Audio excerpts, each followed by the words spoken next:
À tout moment, vous verrez que notre bien-aimé, alayhi salatu wassalam, il nous a laissé des enseignements. Et il n'a pas laissé quelque chose qui mène vers le paradis sans nous l'enseigner. Et il n'a pas laissé quelque chose qui mène à l'enfer sans nous mettre en garde contre celle-ci.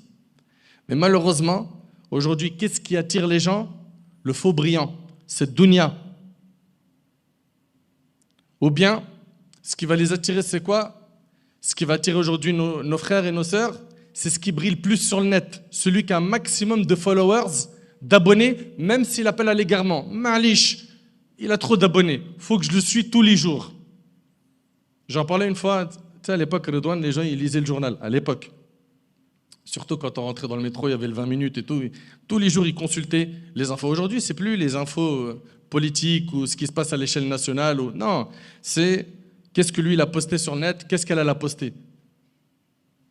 Et ça, c'est malheureux, c'est triste. Vous savez pourquoi? Parce que, Wallahi al-Azim, vous ne pouvez pas imaginer à quel point notre temps, il a énormément de valeur. Il a tellement de valeur qu'Allah subhanahu wa ta'ala a juré par le temps.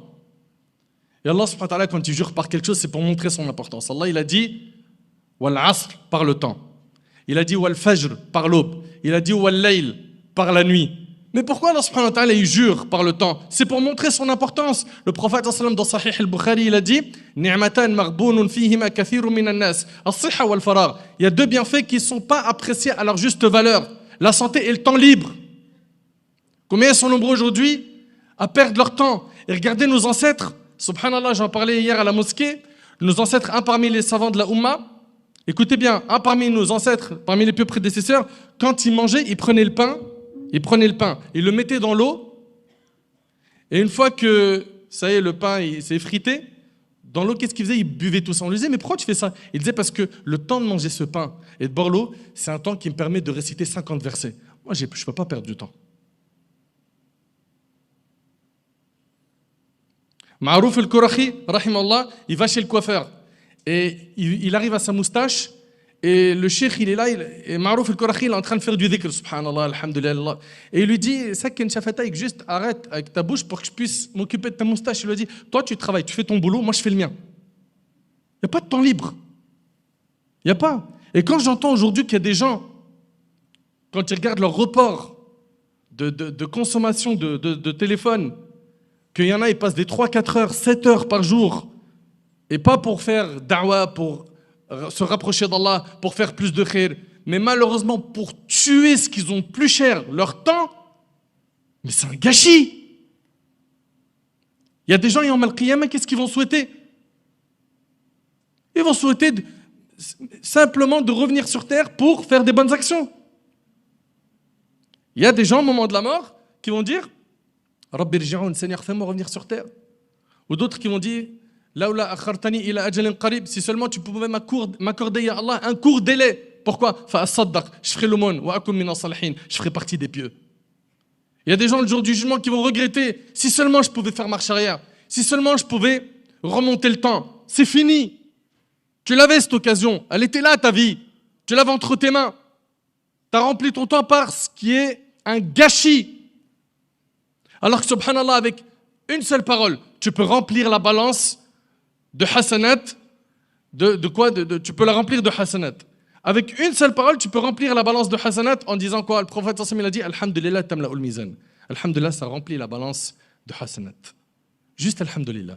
Imagine-toi quelqu'un qui fait beaucoup d'istighfar, il demande beaucoup pardon à Allah. Imagine-toi quelqu'un qui prie sur le prophète sallallahu alayhi wa sallam. Allahumma salli wa sallam ala nabina Muhammad. Il a du temps libre, il l'investit, il est dans le métro.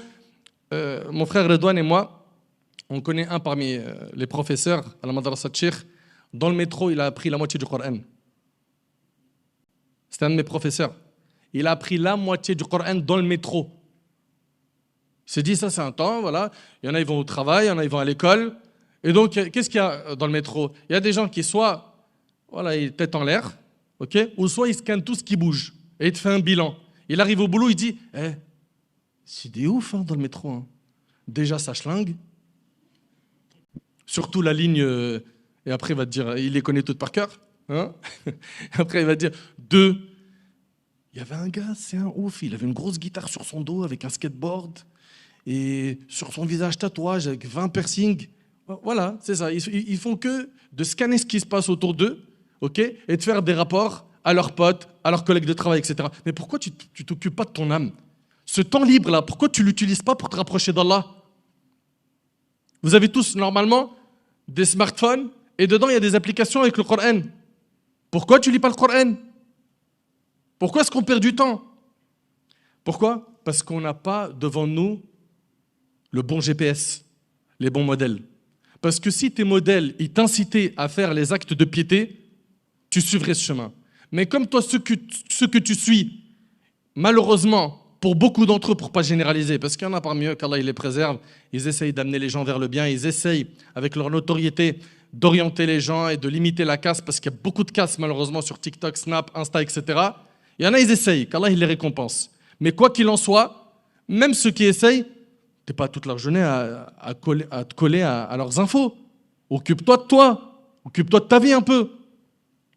Enfin, le bon modèle, c'est ce qui va te permettre, bi'idhnillah, de purifier ton âme. Et je vais laisser mon frère Redouane compléter mes propos.